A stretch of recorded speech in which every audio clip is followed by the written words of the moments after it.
अलग अलग विद्वानों के अलग अलग मत है ग्रहों की अवस्था में, थोड़ा बहुत डिग्री का अंतर है। मैं यहाँ पे जो मैं मानता हूँ मैं वो लिखने जा रहा हूँ।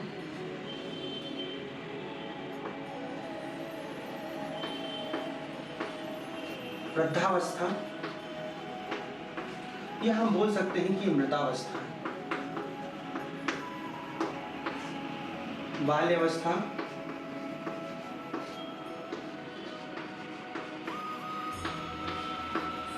और तीसरा आता है युवावस्था।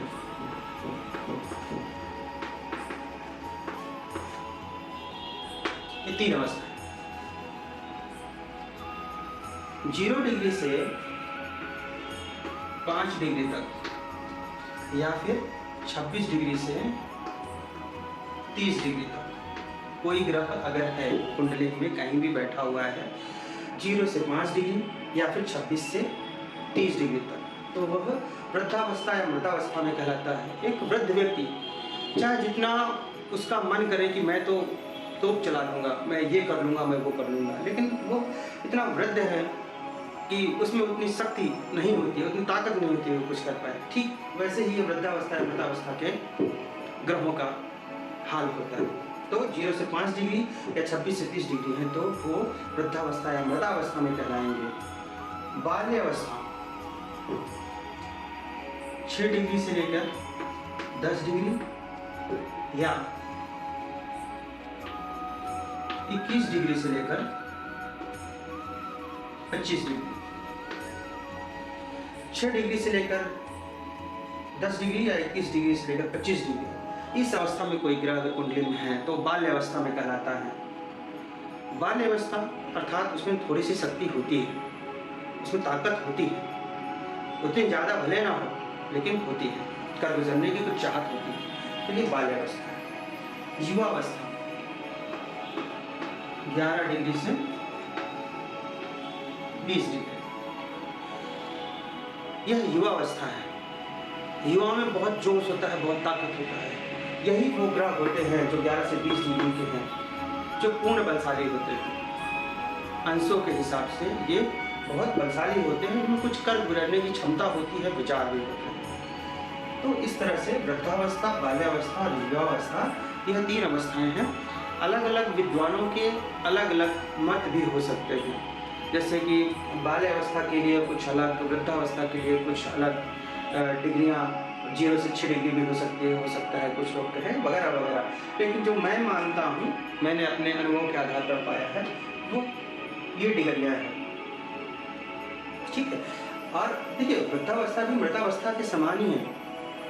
अगर वृद्ध व्यक्ति कुछ कर नहीं पाता है तो मृत प्रायः है, इसलिए हम दोनों को एक ही मान सकते हैं। जी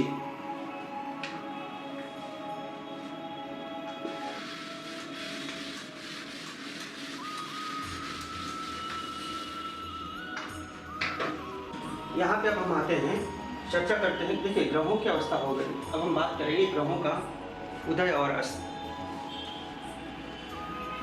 कोई भी ग्रह अगर सूर्य के बहुत नज़दीक पहुँच जाता है, कोई भी ग्रह अगर सूर्य के बहुत नज़दीक पहुँच जाता है तो उस ग्रह का प्रभाव सूर्य की तुलना में बहुत कम हो जाता है, नगण्य हो जाता है। इसी को हम कहते हैं कि सूर्य ने उस ग्रह को अस्त कर दिया। कोई भी ग्रह सूर्य के बहुत नज़दीक पहुंच जाता है तो उस ग्रह का प्रभाव सूर्य की तुलना में नगण्य हो जाता है, बहुत कम हो जाता है। तब हम कहते हैं कि वह ग्रह अस्त हो गया है। और जो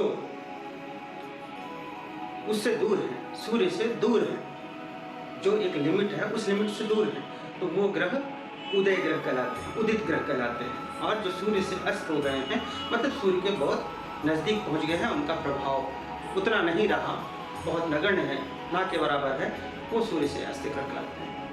देखिए सभी ग्रहों के लिए कुछ दूरियां दी हुई हैं, अंश का मतलब भी दूरियां ही हैं।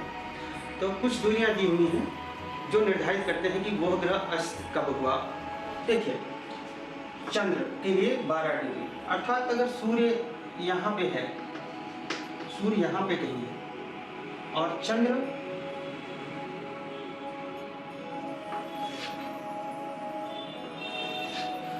यहाँ पे कहीं है, यहाँ पे, आप यहाँ मान लीजिए सूर्य यहाँ पे है और चंद्र यहाँ पे है,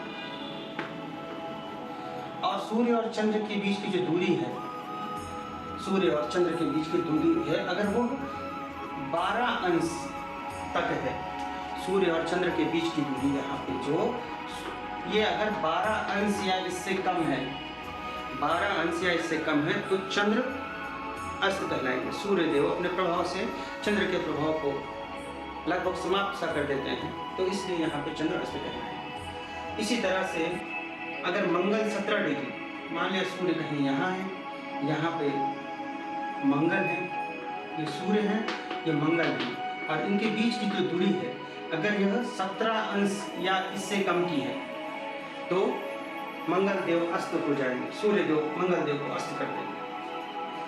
इसी तरह 13 डिग्री, बुध अगर 13 डिग्री या कम है, मान लिया 6 degree, 7 degree, 8 degree, 9 degree, 10 degree, 11 degree, 12 degree या 13 डिग्री, 13 डिग्री तक है, शून्य से लेके 13 डिग्री तक है अगर बुध सूर्य से, तो बुध अस्त हो जाएंगे। गुरु 11 डिग्री तक अस्त हो जाएंगे, शुक्र 9 डिग्री तक, शनि 15 डिग्री तक अस्त हो जाएंगे। राहु और केतु, इनको सूर्य अस्त नहीं कर सकते क्योंकि ये तो छाया है, छाया को कौन अस्त कर सकता है। तो राहु और केतु ऐसे लोग हैं जिनको सूर्य देव अस्त नहीं कर पाते हैं, बल्कि सूर्य देव को राहु और केतु ग्रहण लगा देते हैं। राहु और केतु को सूर्य देव अस्त नहीं कर पाते हैं, लेकिन राहु और केतु सूर्य देव को ग्रहण लगा देते हैं, या कह लें कि सूर्य देव को अस्त कर देते हैं, तो भी इसमें कोई बड़ी बात नहीं होगी, सेम चीज ही है। राहु देव और केतु देव सूर्य देव को ग्रहण लगा देते हैं, अर्थात सूर्य देव के प्रभाव को वहाँ पे बहुत कम कर देते हैं, इसलिए हम कह सकते हैं कि राहु और केतु सूर्य को अस्त कर देते हैं या सूर्य को ग्रहण लगा देते हैं। तो इस तरह से हमने ग्रहों का उदय और अस्त भी देखा।